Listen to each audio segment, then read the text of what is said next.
Most foot care nurses are leaving thousands of dollars on the table every single year, and they don't even know it. Same price for initial visits and follow-ups, no reoccurring booking system, no CEO days, a calendar that looks the same in December as it did in January, and a quiet feeling at the end of every single month that says, I should be making more than this for everything I'm doing, right? Today, I'm going to show you the schedule and pricing redesign that buys back your week and grows your revenue at the same time without adding a single new client. I'm Janice Boudreau, and welcome back to From Operator to CEO. This is video 3 of 4. In video 1, we diagnosed the 2 bottlenecks that burn out almost every single solo foot care nurse.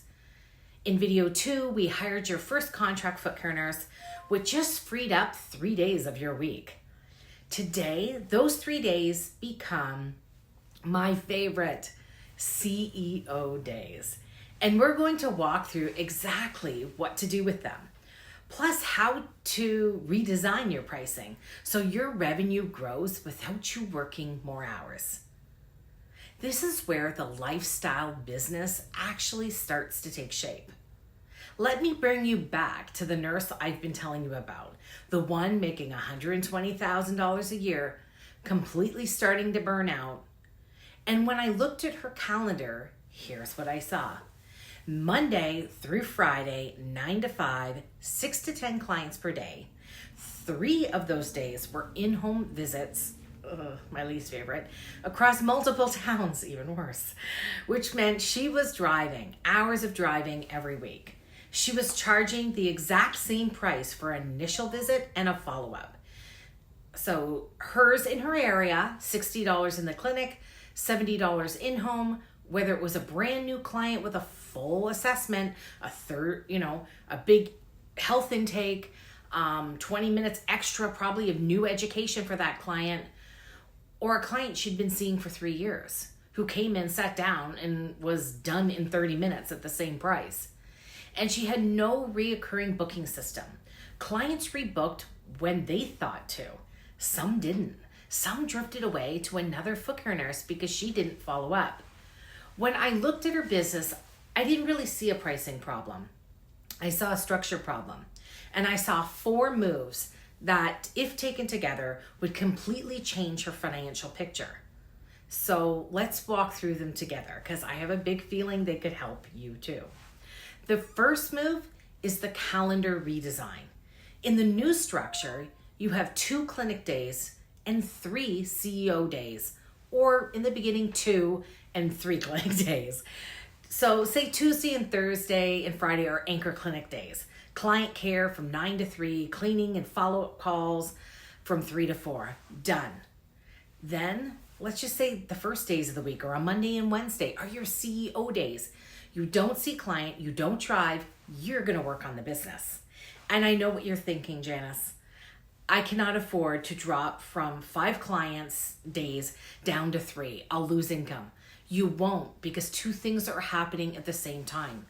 First, your contract nurse is now covering like possibly 3 to 4 days of your in-home visit. The revenue from those days is still coming in.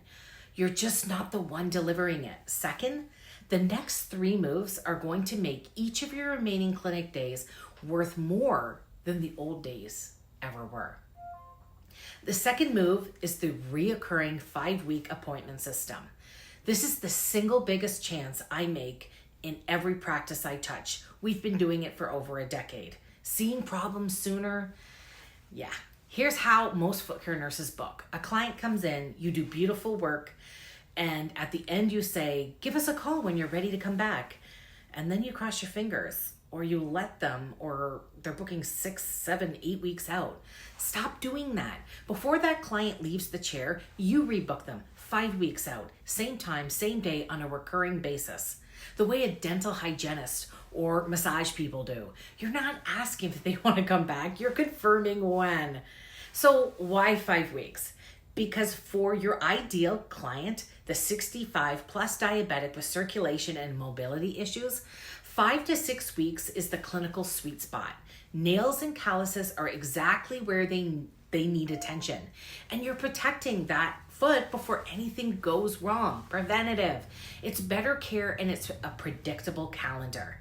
And most insurance companies cover that. When you do this, your books, they start filling themselves. You stop wondering where next month income is coming from because it's already sitting in your calendar. That is the difference between a job and a business. The third move is the pricing redesign. And this is where the money you've been leaving on the table comes home. You're going to do two things. First, you separate your initial visit from your follow-up visit. They are not the same service, so they should never be the same price. An initial visit includes a full first assessment, health intake, a vascular and neurological check, education, and a care plan. That's more of your time, more of your expertise, and more liability. Price it accordingly. Your follow-up visit is the efficient, reoccurring care that keeps them well. That's your repeatable bread and butter. Second, you raise your prices. If you haven't raised them in 3 years, you are quietly giving yourself a pay cut every single year because your costs have gone up and your rate hasn't. A modest increase across your client base paired with a reoccurring booking system adds thousands to your annual revenue. And honestly, not one client leaves over a few dollars when the care is good. It has not happened to us. We have over 4,000 clients. The fourth move is adding high margin services and products. Right now, you are almost certainly sitting on revenue you're not collecting. Think about what your clients already need and already trust you to recommend. Compression socks, orthopedic shoes, Apex is a great line, nail reconstruction for the client who's embarrassed by a damaged nail. There could be diabetic foot care packages, fungal nail treatment plans. These are high margin offerings that fit naturally into the visit you're already doing. No new clients, no new marketing, just serving the people in your chair more completely. Reflexology. There's so many things. Anyway, a retail shelf and a few signature add-on services can lift the average value of every single appointment. And your clients are grateful for it because you're solving a problem they came to you with anyway. So let's put the 4 moves together. 3 clinic days and 2 CEO days, even 1. Recurring 5-week bookings so your calendar fills itself up. Initial and follow-up are separate with rates that finally reflect your value. And high margin services that raise the worth of absolutely every visit. The nurse I told you about didn't add a single new client. She worked fewer client days and her revenue is going up while her stress went down. That is what it looks like when you stop running on that hamster wheel and start running a business. In the next and final video, I'm going to hand you the whole thing. The 90-day plan that takes you from burned out operator to calm, confident CEO. Step by step, week by week, exactly what to do first. So if this is helping you, make sure that you're subscribed and you don't miss it. And if you want the full strategic plan template I shared in video 1, I've been building this series around. The free download is waiting for you in the description below. And don't forget, if you need help with the policies and procedures and manuals, here at AFCN Learning Institute, we provide them. They are almost completely done templates to get you going. Don't forget, be confident. Let's do this together, and we'll see you next time.